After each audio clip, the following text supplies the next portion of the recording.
What's up, good people? It's your boy Diego Barisnikov, live at AA Sports. We're here on another Thursday. Yo, I know we just saw y'all 48 hours ago, but we back again. Hey, what's going on?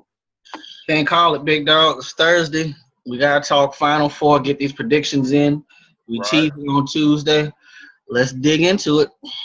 All right, let's go ahead and jump right into it. We got a little something short for open bar tonight, not too much. But I know y'all have seen this Ronaldo statue, man. This shit don't look nothing like this dude. Why they do this man like this, man? I can't call it. I mean, the boy is man, that looks nothing like him. Nothing like him. I'd be rather drove about this. It looks like an old American white guy. He kind of look like Porzingis. It kind of look like Porzingis a little bit. He kind of does favor the Zing God. I couldn't find the one to put up. Well, they had blended the Michael Jordan crying face into it. Good shit, man. Classic. Hey, but they talking about naming the airport after that cat. He's still winning in life. Pretty much. Still. Pretty much. And from my understanding, these the females are like really like that dude. So. Hey. Statue sucks, but he still wakes up Ronaldo every day. So probably with no less than 3 or 4 of them in the bed with him. All day. Brazilians, too. They bad. All right, let's get started, good people. The Final Four is upon us. It's upon us. We talked about it Tuesday. We kind of dipped into it. We covered the Elite Eight and what went on this past weekend, but now we are to the games. Let's start off with South Carolina and Gonzaga. I'm going to go ahead and say I am taking the Zags in this game. I'm taking them because of the depth. South Carolina is a Cinderella story. It sounds really good for them to be an SEC school and to get this far. I like the defense that they play, but I think Gonzaga has a little bit too much for them. They're going to get this done. What you think? Yeah, I'm kind of leaning that way. To judge two teams that, I haven't really watched throughout the season, but I've seen enough of them at this point during the tournament to kind of tell that I think this is going to go the Zags' way. Now, the reason I say that, and we touched on it Tuesday, I just think at some point South Carolina's offense is going to go back to kind of being what it was. They've been hot here in the last couple games in the tournament, but just to give you a breakdown on some numbers, and shout out to Jay Billis for these numbers. I saved them the other day and I saw him tweet them out. But over the course of the whole year, not just the tournament, South Carolina is ranked 104 in offensive efficiency, but they're second in defensive efficiency. So clearly their calling card is the defense, and the offense has not been so great for the most part, but it's been hot lately. Now you couple that in with the Zags being 13th in offensive efficiency and number 1 in defensive efficiency. Yeah, the stats don't tell you everything, but obviously Gonzaga's a pretty good defensive team. And if South Carolina falls back into old habits offensively, it's going to be tough. I saw something today saying that Sedarius was mispracticed today because he was sick. So I don't know if he's got this flu bug that's been going around. I had it a couple weeks ago. The wife got it now. It's been going around. They're going to need him at 100%. Yeah, they got to. They got to have him. Their best bet is to try to make this an ugly game. If they can slow it down, make it an ugly game, kind of like what they did to Duke, then they'll have a chance. You can defend. If you can defend, make it ugly, then it'll be a toss-up game. I like Gonzaga's point guard. He's solid, makes good plays, but he tends to gamble. And from what I've seen in the tournament, he will get in foul trouble. So, I'm challenging him. And I'm, the big man, the big Viking they got in the middle, I'm going to try to make him run. Not let them run that offense through him. But even with that said, I kind of feel funny about it now because it feels like that'd be a good upset. It really does. But I'm gonna stick with Gonzaga for right now. I'm gonna stick with them. Right. With both of these teams hanging their hats on defense, being good defensive team, I'm expecting the game probably something in the 50s, 60s at the most.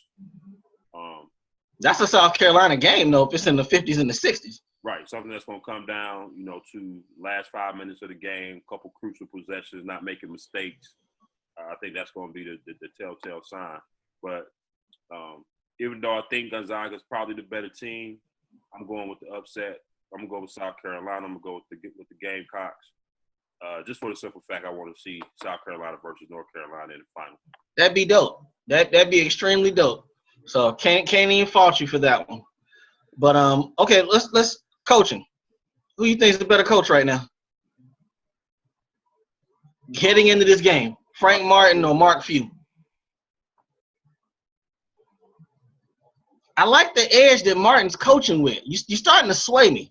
Say I like that, but I'm trying to figure out with him how much of it is because you have coaches that are XO coaches, X and O's coaches. You have coaches that are the motivator. Yeah, he a rah-rah. He a rah-rah guy. Right. I'm leaning toward him being more of that kind of guy, but I don't. Mark Few's a pretty good coach, though. Yeah. Mark Few's a pretty good coach, so I'm gonna go with him.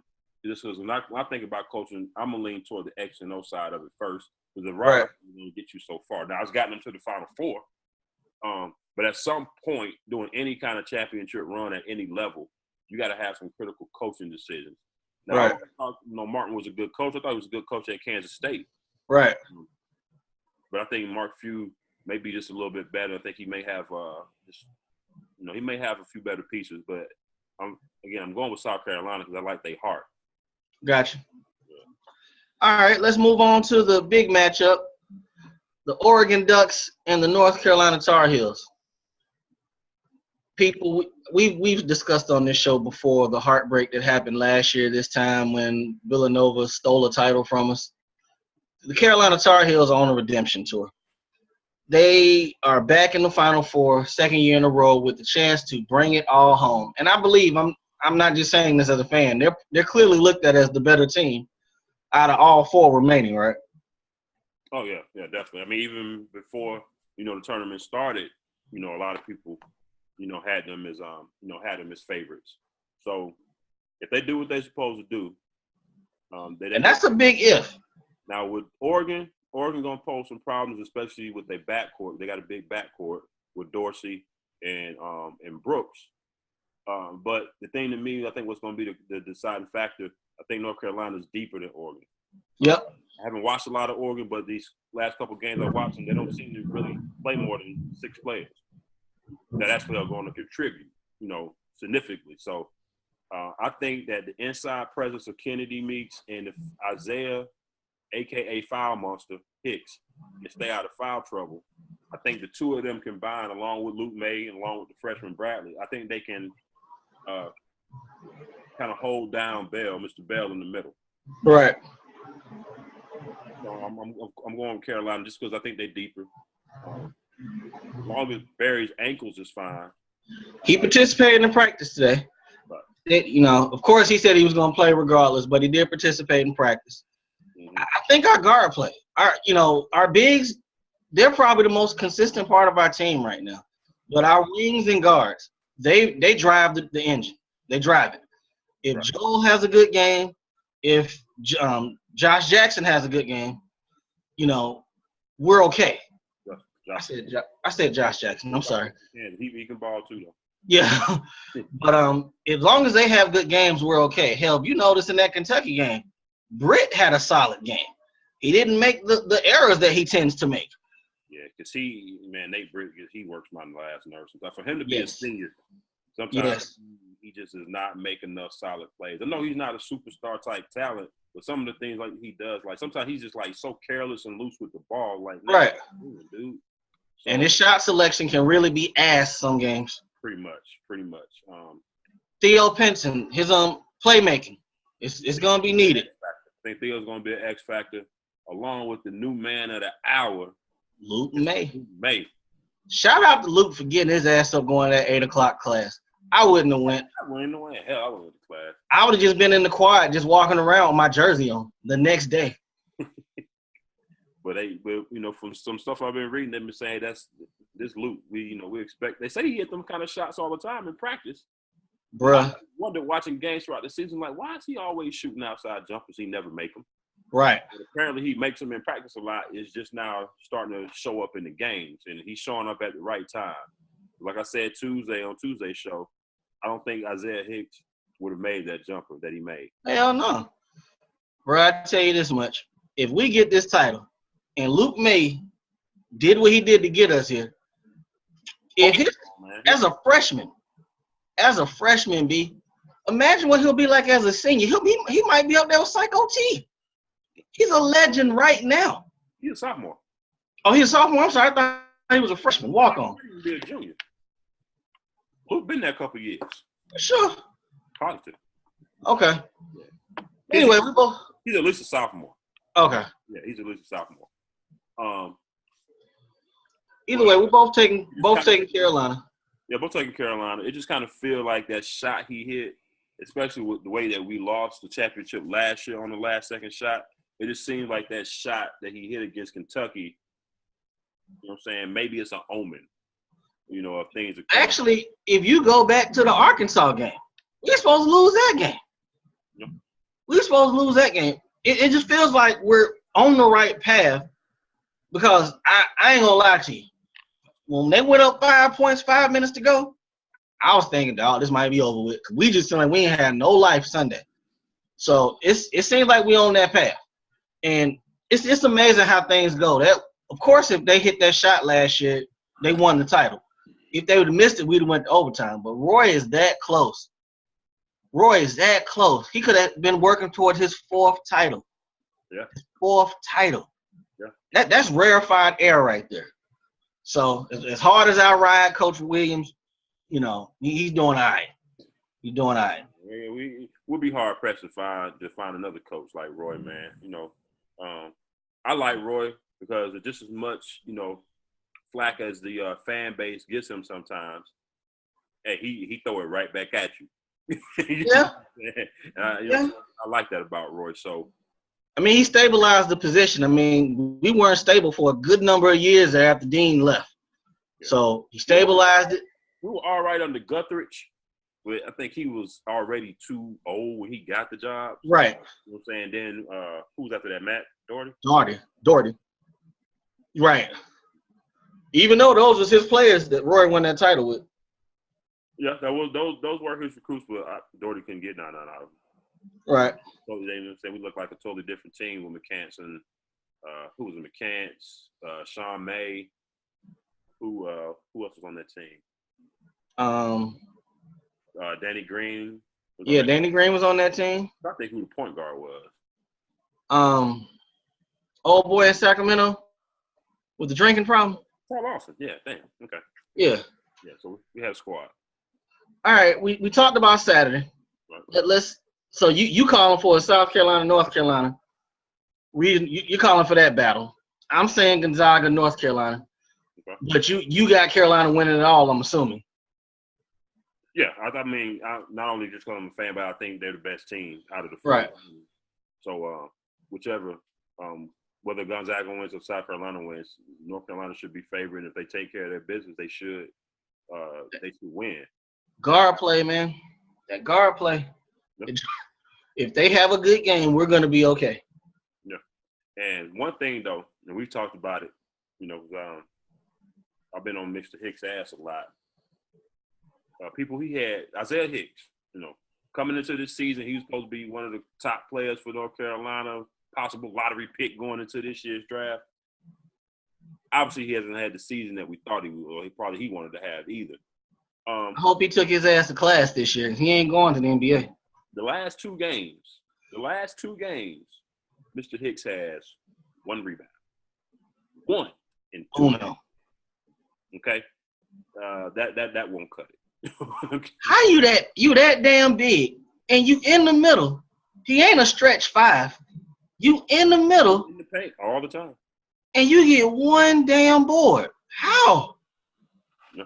Now the Butler game, he was in foul trouble a whole lot. And in the Kentucky game, he wasn't necessarily in foul trouble like he usually is, but he wasn't producing or doing much. So Roy started to give Luke some of his minutes. And then Kennedy was gobbling up all the rebounds against Kentucky. I think he had, 17 or 18? Yeah. So, that contributes some into not having as many boards, but still, you should have more than one board in 2 games. You that big. That big. The ball should fall in your hands by accident a couple times at least. If you're just there, it should happen. Right. Hey, bro, get it done. He's got to stay on the court. Yeah. Stay on the court, Isaiah. Just make sure you can do it. You need to be on the court. Theo Pinson, you made some, you made some nice plays at the end of the game in Kentucky. I need you to be sound throughout the game. Theo to me tends to take a lot of breaks during the game. He does. It's like Theo out smoking a cigarette and coffee sometimes on defense. It's like, dude, what are you doing? So sometimes I don't think he's like all the way into it. And sometimes I won't say he don't care, but sometimes it's just like he's just like whatever. Theo is like a roller coaster because you don't know. It's like going to Six Flags and getting on a ride you ain't never been on before because you don't know what's gonna happen. You're just there. Because when he get that ball on offense, you don't know what's about to happen. You be like, mother, okay, that's cool. We good. Yeah, I remember texting or tweeting you during the game against Kentucky. He's like, man, has Theo followed into the self-check status? Yeah. I have to agree on that one. Yeah, he need to work on that jump shot this summer, man. I should hope people that when we come back on Tuesday, we are having a celebration for the North Carolina Tar Heels. If not, I'm gonna be in a really bad mood come next Tuesday. I'm gonna be hating on everything. Right. So, on to the next one. I think we should be good. Time to hang banner number 6. It's been 8 years? Yeah. Right. It's time. How you love that, McCants? How you love that? Shout out to the girls for taking that fall for us. That's right. Love. Right. Exactly. So, all right. People, we don't have too much this week, so we're going to touch on a few stories that have come across here and there. Some of it football, some basketball, just touch on some stuff. One more thing before we get off of college basketball. Frank Mason won the Player of the Year this year. He won it today. Well, I didn't watch a lot of Kansas. I watched enough, but you think that's warranted? Was he that good? Well deserved. Okay. He bust ass all year. Okay. Bust ass all year. He was an injured for Kansas. Outside of Josh Jackson's nice freshman. The boy Graham can shoot, but without Frank Mason, they wouldn't have been in the position that they were in. So I think that was well deserved. We'll save this for the summertime when we ain't got shit to talk about. But I tell you, man, I really wish they'd do 2 years. College basketball is in a good place now, but could you imagine if they took 2 years to make these guys play and develop and get their games right? That tournament would be off the damn hook. Anywho, all right, moving on to the next. I'm going to touch on a little NBA real quick. The Golden State Warriors have been busting ass all this week. I'm in the majority because I know I said they weren't going – I thought they would take a couple steps backwards when KD got hurt. They have had a pretty awesome week. They won 9 straight games from what I can tell. They are rounding into form without KD. Now they're saying that they're trying to get him back before the end of the regular season. I want to say they ain't got but 5 or 6 games left. Are you rushing him back? I'm not rushing him back, but I think the timeline from the beginning was set for him to possibly come back in the regular season. And as long as he's ready, there's no setbacks. I would put him out there. I'm not waiting to first round. Reason I say that is because, they had to go through a stretch, even though that stretch wasn't as long as some of the other super teams recently that have come together. There was a little stretch where they had to get acclimated to playing with each other and what they were going to do. Right. So they finally got solid in that, and then KD goes out. But then there was a little period of them trying to adjust to playing without him. Now they've adjusted to playing without him. Now you got to stick him back in, so now you got to do it all over again. And I think some regular season games will be a good chance, to do that. They still in the battle for home court, which they can say they don't need it, but I think they may need it a little more than we're talking about Cleveland on the Eastern Conference side. Right. Because we're talking about more or less really going into the Spurs, and if you have to go to San Antonio and win in Game 7, how you feel about that? So I would, as long as he's ready and healthy, no setbacks. Yeah, I don't oppose to playing him a couple games toward the end of the regular season, getting ready for the playoffs. You don't want to get him geared up in the middle of a playoff round. They're probably going to pitch count him anyway early, so probably won't play him too many minutes. But which would be good. I guess, yeah, that's a good thing. I guess I'm just always erring on the side of caution, especially when it come to knees and stuff. Because as of right now, they'll be playing Portland, and Portland could very well give them an entertaining series, but it won't go past 6 if they get 2. If. Nah. And you know what I'm saying? Even, you get to that first round, and if the games with Portland are close, then, Kerr's going to pull them guys out third, early fourth quarter if they got these big leads, which they probably should against Portland. So it'll be plenty of time to rest there. With his knee, he had a sprain. He didn't tear anything. Yeah. So I think he should be all right. He looked okay doing some warm-ups I saw. That's what's up. Next up, Russell Westbrook went beast mode last night. 57, 13, 11 assists. Y'all say what y'all want about that cat. We touched on it Tuesday, and I think we touched on it almost weekly. There is not many players on that team that can start for other teams.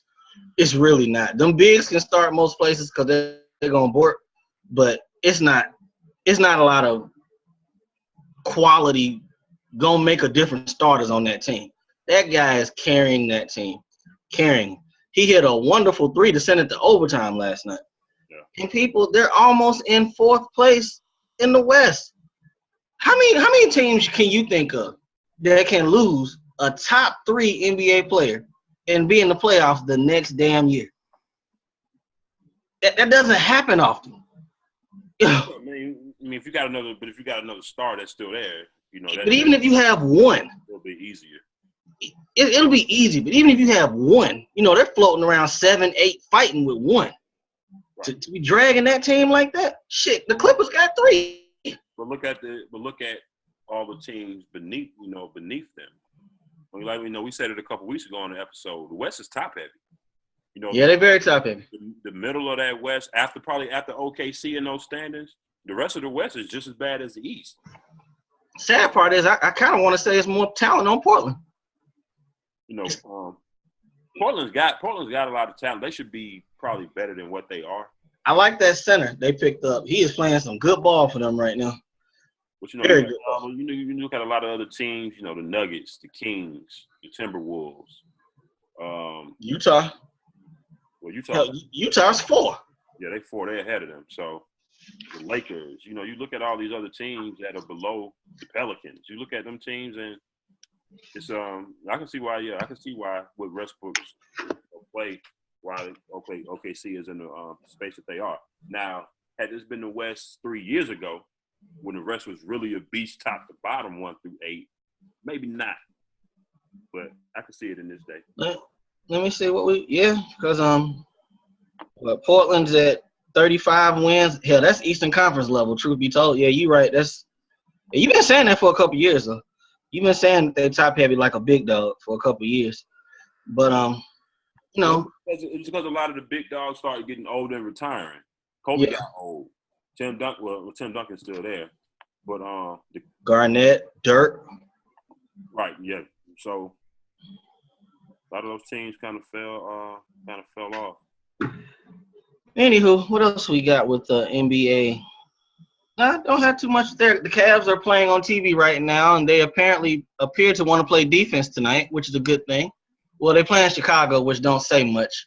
I read a report today that said that Jimmy Butler is as good as gone. You know what?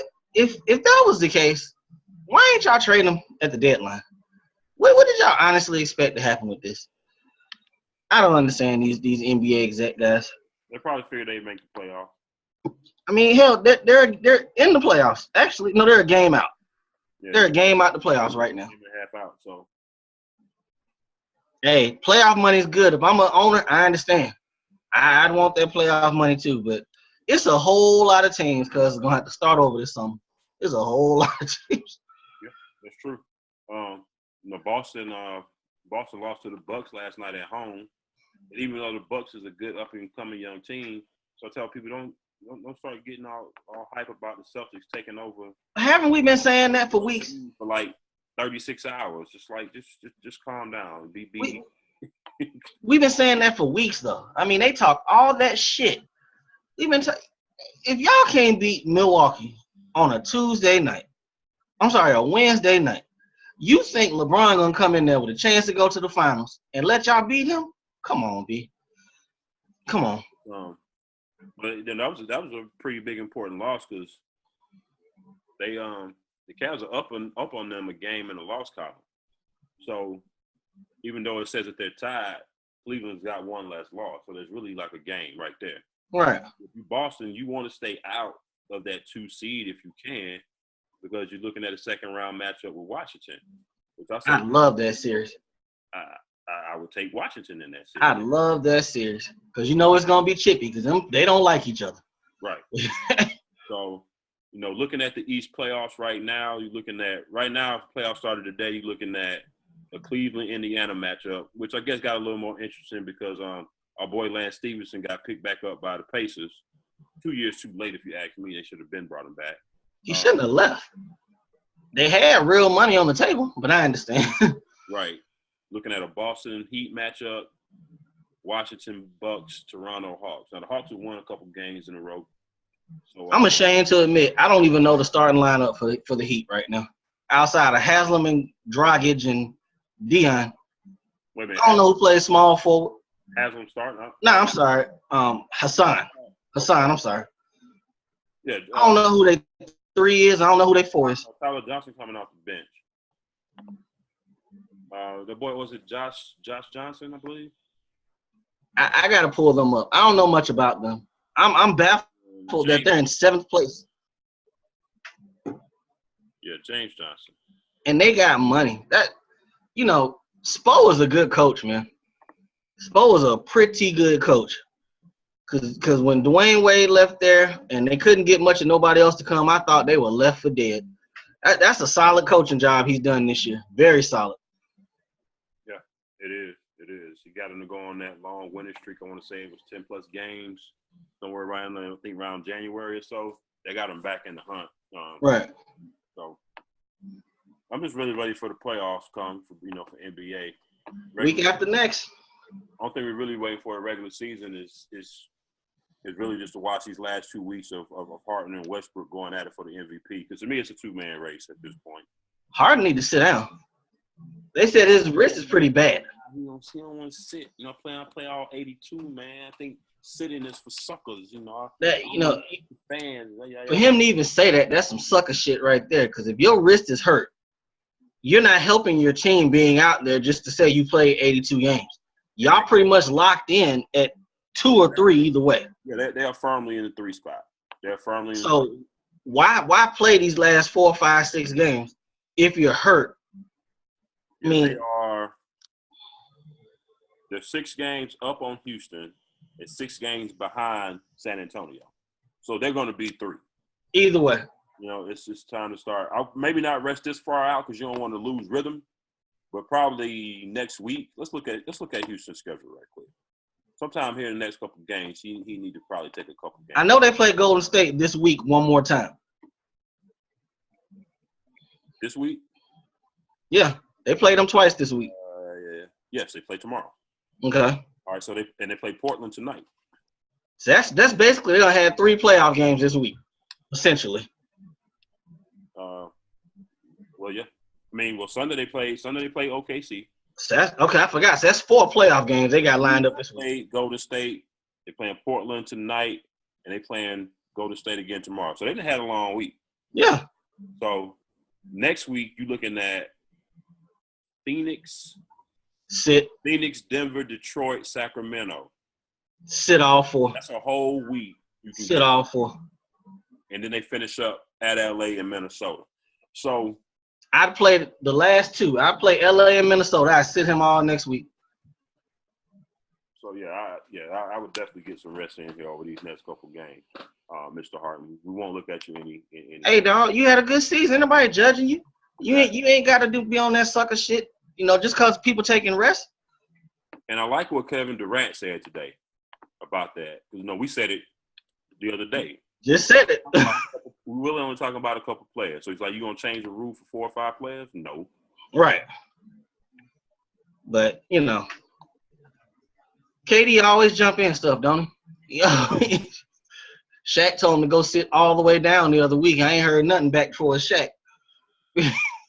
Well, I just want KD to find a better barber. That's all I want to do. I just want him to find a wave cap and a brush. That's it. Too big and too old to be walking around looking like struggle. Anywho, let's touch on a little bit of NFL and we can get out of here. All right. Big dog, the Seattle Seahawks are actually, from what they say, entertaining offers for Richard Sherman. Now, you know, we don't like to touch on speculation and bullshit, but for Pete Carroll to actually come out and publicly say they're accepting offers, that was surprising to me. That really was surprising to me. Do you think the Legion of Boom is ready to move on literally without Sherm?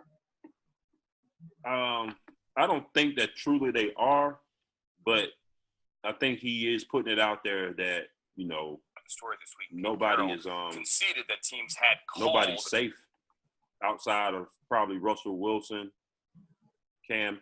Well, I can't even say Cam. Well, shit. No, they still never paid Cam. Ain't this his last year on the deal? So you got Earl hurt, Sherm on the trading block.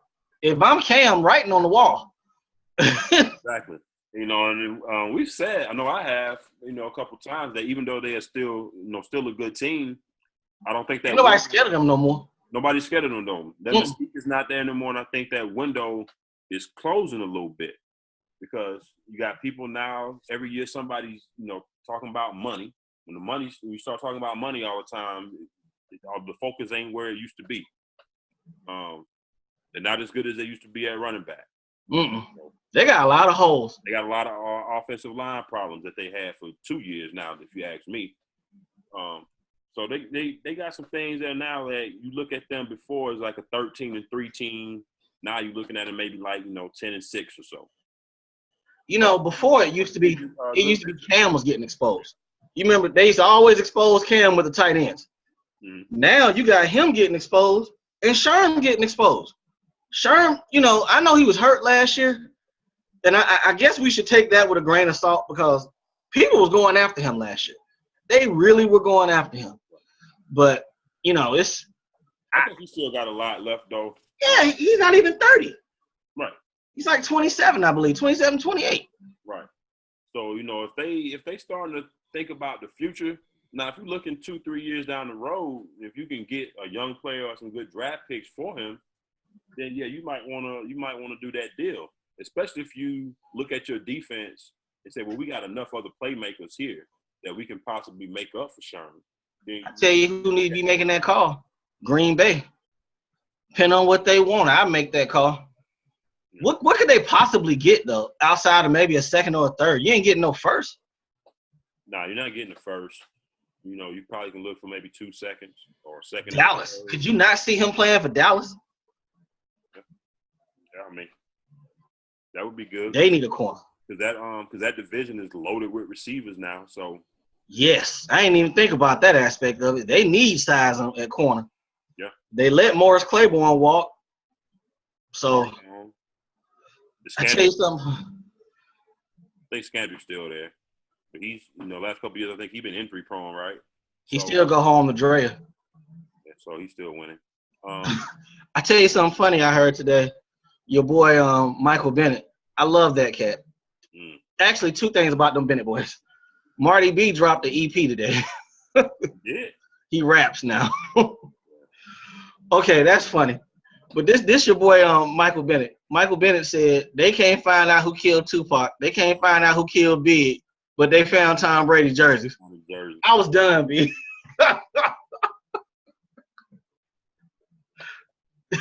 Them Bennett boys need a podcast. Something. They're funny. TV show. They E60 was good, man. You ever check that out? Say again? The E60? Yes. Yes, that was funny. That's real good. That was hilarious. All right, next topic in the NFL. I want to talk about my team, the Carolina Panthers. Yeah, let's talk about your team. With your quarterback just having surgery, now you're gonna be on the shelf 4 or 5 months. If he come, okay, people, we knew about the surgery last week. I spoke on it, but yesterday at the NFL team meetings, the coach meetings and all that, NFL Network cornered my coach Ron Rivera, and he basically said that we got to work on Cam. Got to get his confidence back.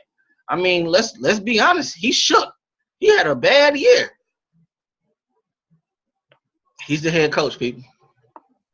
Just the same head coach who sat Cam down for not wearing a damn tie.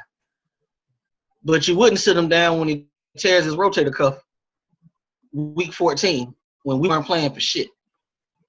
There's something to that. People was kind of talking about that at the time, talking about, maybe he was trying to send a message with that tie stuff. Maybe it's a little bit more to that. But then you come out with that. I'm not saying that Cam didn't have a bad season because we all know he did. We all know he did. But could he have not chosen his words better than to throw that out there when your quarterback's having surgery tomorrow? Yeah, I mean, he possibly could have. But one thing you got to remember about Rivera, he's an ex-player. That's true. He got a lot of that in him. So a lot of times these coaches, they'll only throw out things if they figure maybe if that player can, handle it. Like, I don't think Pete Carroll throws that stuff out there about Sherm if he didn't think Sherm could handle it. Right. Now, if Cam ain't Sherm, bro. Cam's ego does seem to be a little bit fragile at times. Yes.